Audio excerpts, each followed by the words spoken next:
Quiroga, Hostal Keeper, 8 de la mañana. Salimos de esta buena alternativa de alojamiento para iniciar la etapa. La iglesia de San Martín y la casa del concello nos caen de camino. La primera es una construcción del siglo XIX, de estilo neoclásico y con 2 torres. En la segunda, también del siglo XIX, aprovechamos para sellar la credencial.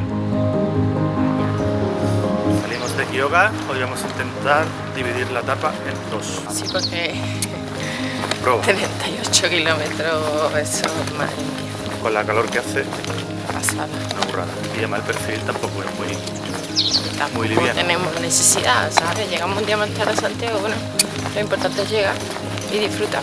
Así que esperan unos 23 kilómetros, ¿no? Más o menos. Sí. Venga, pues lío.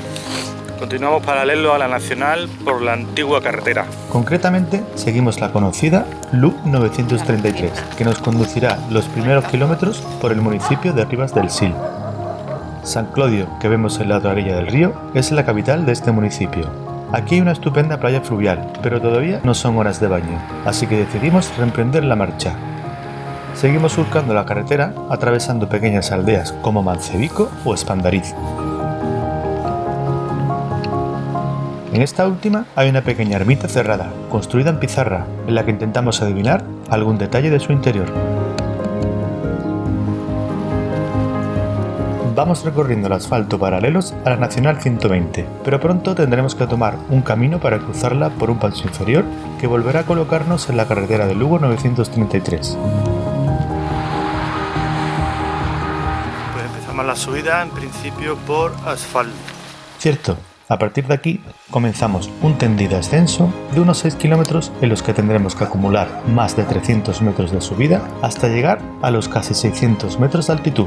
Nocedo será también la última población que flanqueemos en estos kilómetros, por lo que conviene hacerse una idea de la ausencia de civilización durante un buen rato.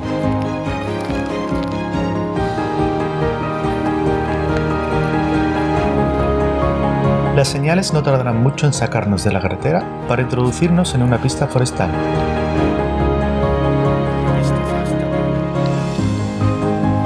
Ganando altura y echando la vista al curso del Sil, se puede apreciar el puente ferroviario de Reirós, que dicen fue construido con piedras de un antiguo castro de la zona.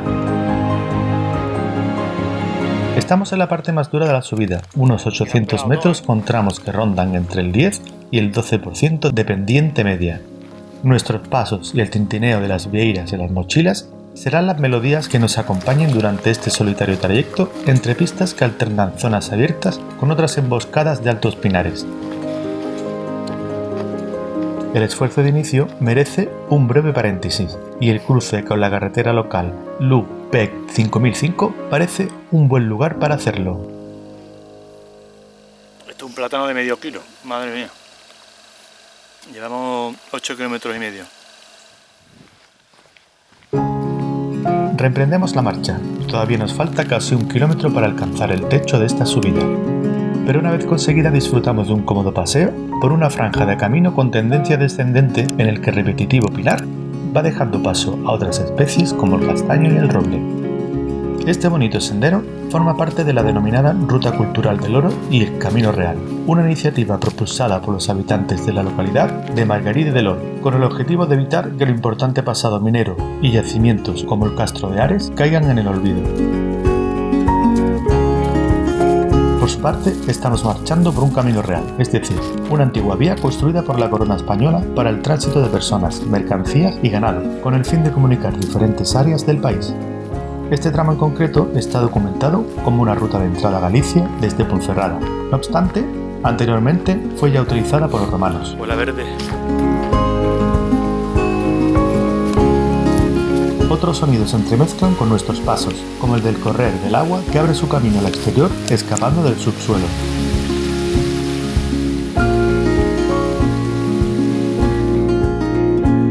El bosque cerrado se abre para ofrecernos vistas del valle formado por el río Lor.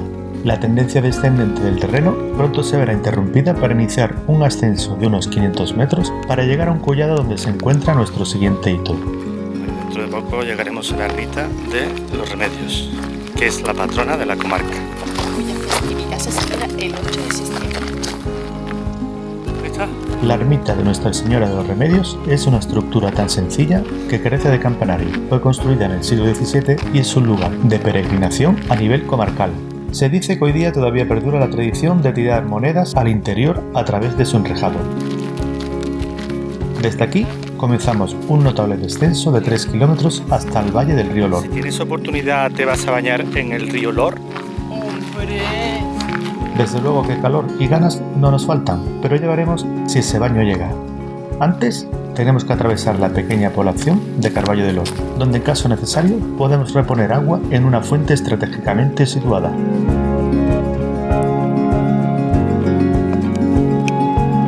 Vamos a rellenar el agüita que falta nos hace.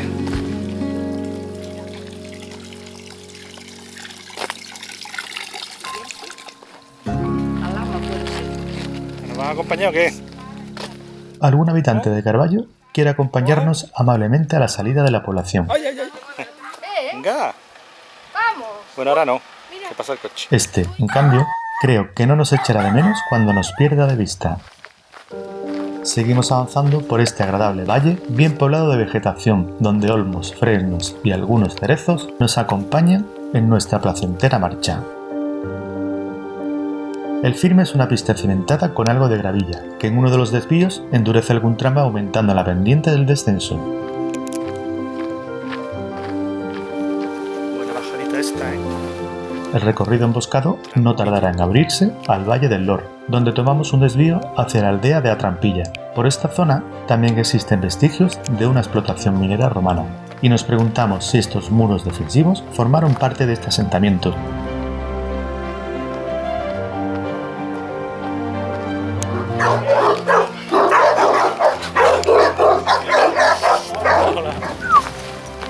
Unos metros más abajo ya empezamos a escuchar la presencia del río, el cual no tardará en descubrirse. Sobre esta cuenca fluvial se ubica a Ponte de Barça, una joya arquitectónica cuyos orígenes son romanos, aunque sufrió reformas en el siglo XVI dejando la huella medieval en la estructura. Prueba de ello es el arco de mayor envergadura, que está ligeramente apuntado. Cruzando el puente se pueden observar restos tanto de una antigua calzada romana como de otra medieval. La tradición cuenta que por aquí pasó un rey montado en su caballo. Nada más cruzar el puente, giramos a la derecha por un estrecho sendero que nos lleva a un antiguo molino, situado en la orilla del río. Nos hemos salido unos metros del trazado oficial para hacer la parada del almuerzo, y en esta orilla encontramos un lugar idílico para hacerla. Si en vuestro paso por Ponte de Barça tenéis pensado realizar una pausa y las condiciones meteorológicas son buenas, os invitamos a que descubráis este bonito y sosegado rincón del Lor, muy cerca del puente.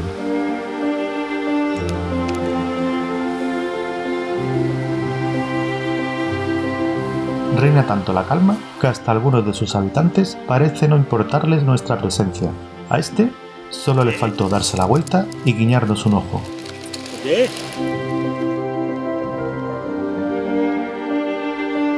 Si nos quedamos aquí a dormir esta noche, plantamos aquí los sacos a dormir. No era una mala idea. Nosotros plantamos aquí un mini campamento. La propia temperatura del agua sirvió para enfriar las bebidas y ya que estábamos la aprovechamos también para tonificar el cuerpo. ¡Guau! Hostia, esto sí que es un agua termal. De fría, claro.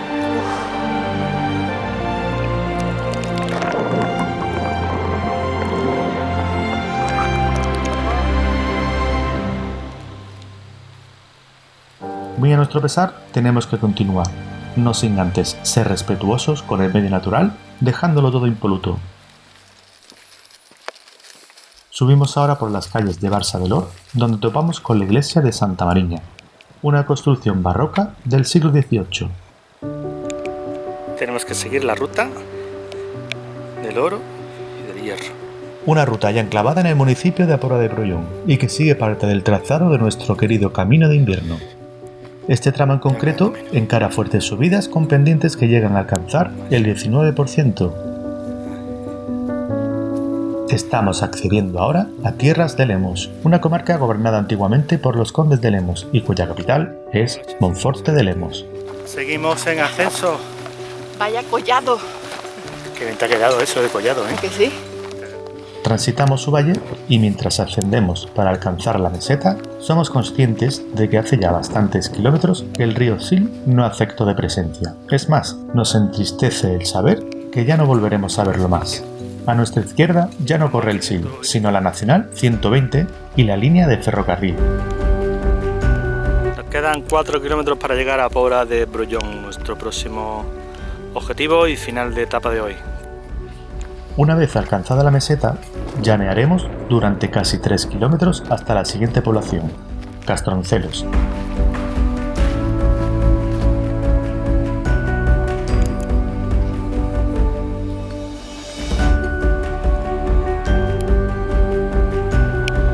Atravesamos la población y divisamos en lo alto de una pequeña loma la iglesia de Santiago, un templo cuyos orígenes pueden situarse a principios del siglo XIII.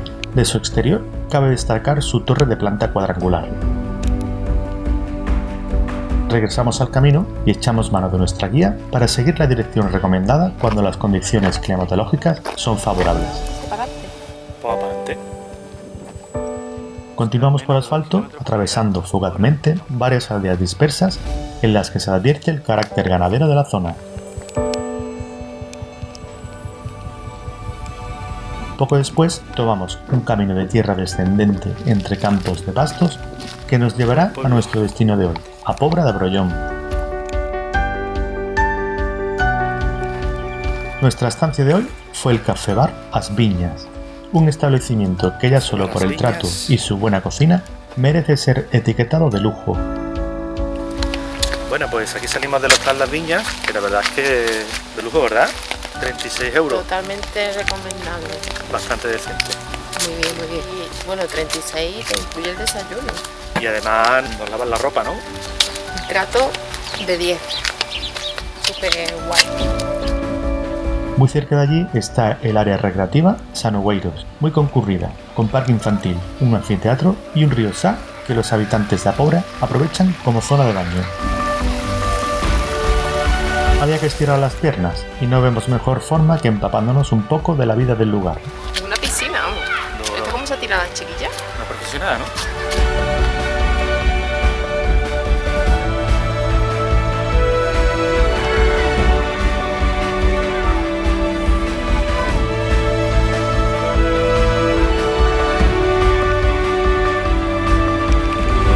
El escudo da Pobra de Brollón, bajo una corona cerrada, un pino afrutado, y trepando sobre su tronco, una vid, uno de los símbolos de este camino de invierno del que todavía nos queda mucho por descubrir.